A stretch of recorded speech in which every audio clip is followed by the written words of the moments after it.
Силер мени ушуга чакырдыңарбы? Не деген суроо эми бул? Не деген суроо? Мындай болбойт да, мына туурабы? Андай болбойт, мындай суроолор мен мындай макул болгон эмес мындайга.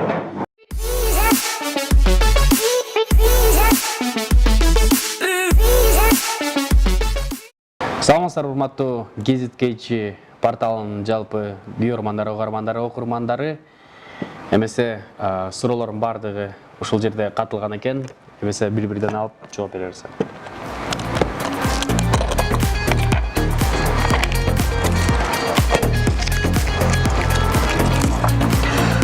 Кандай өрөм-жырымга ишенесиз дейт. Мен кыргыздын өрөм-жырымына кандай десем, көп деле ишенер элем, анткени үйдө байкем 5 мал намаз окуйт, анан ушундайдан алыстатат да. Бирок өрөм-жырым, кээ бир өрөм-жырымдарга ишенип кетем. Жашоодогу эң таң калыштуу жасаган кадамыңыз дейт.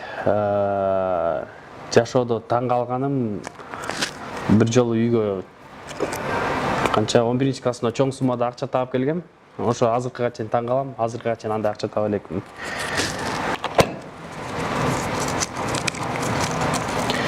Сиз өзүңүздү үлгү катары эсептейсизби? Эмнеге? Мен өзүмдү үлгү катары мектеп кезимде үлгүлүү болуп, жаман окусам да үлгүлүү болчумун да. Мисалы үчүн КВН, ыр жактан, концерт жактан биздин класс эчкимге бербечи. Анан азыркыга чейин мындай балдарды чогултуп, бир жумада бир жол футбол ойноп, ушундай үлгүлүү катары ушундай эсептейм ушинтип. Акыркы жолу качан кайсы китепти окудуңуз? Акыркы жолу Артур Конан Дойлдун китебин окудум.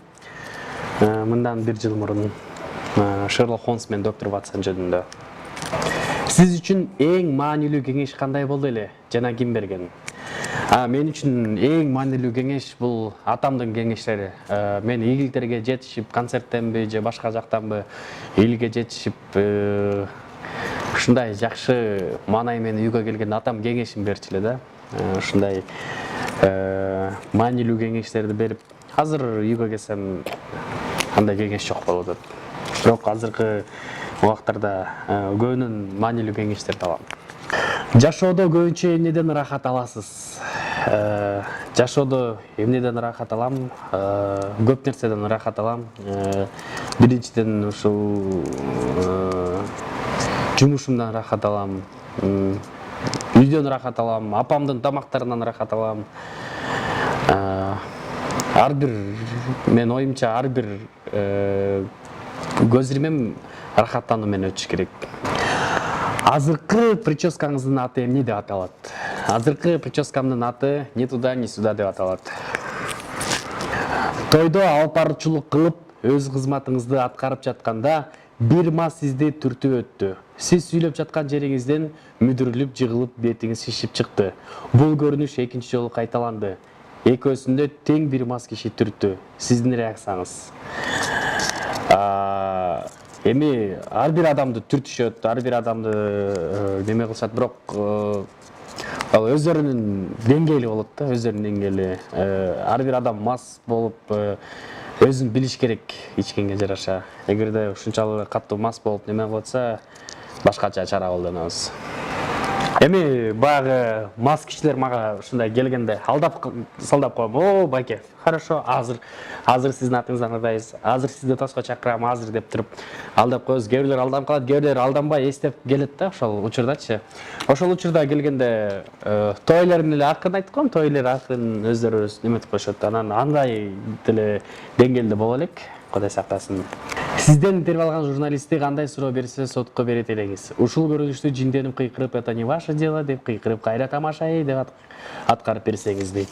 Эми мен негизи көп деле урушканды билбейм. Анан көрөйүн кандай суроо берсе. Мисалы үчүн анчалык деле намысыма тие турган суроо деле жок болуш керек деп ойлоп атам да, анткени эми көрөбүз го. Силер мени ушуга чакырдыңарбы? Не деген суроо эми бул? Не деген суроо?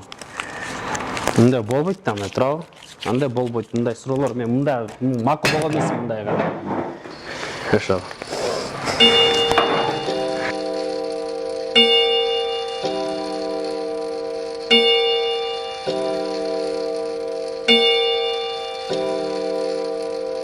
Не эле бул? Жок. Чырак. Чырак.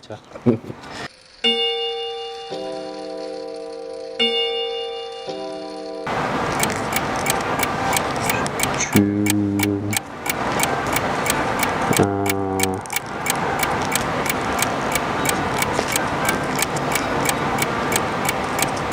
Жүлүн эмеспи? Каш, кулак. Каш кулак.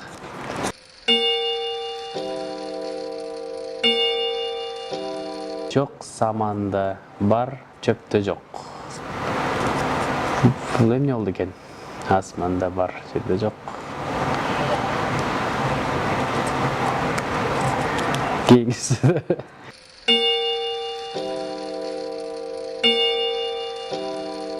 Айланып өтөт болуш керек. Жок, секирип өтөт.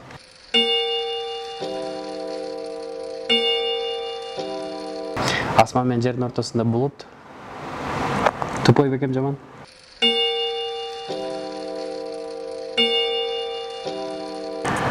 Куңгандан.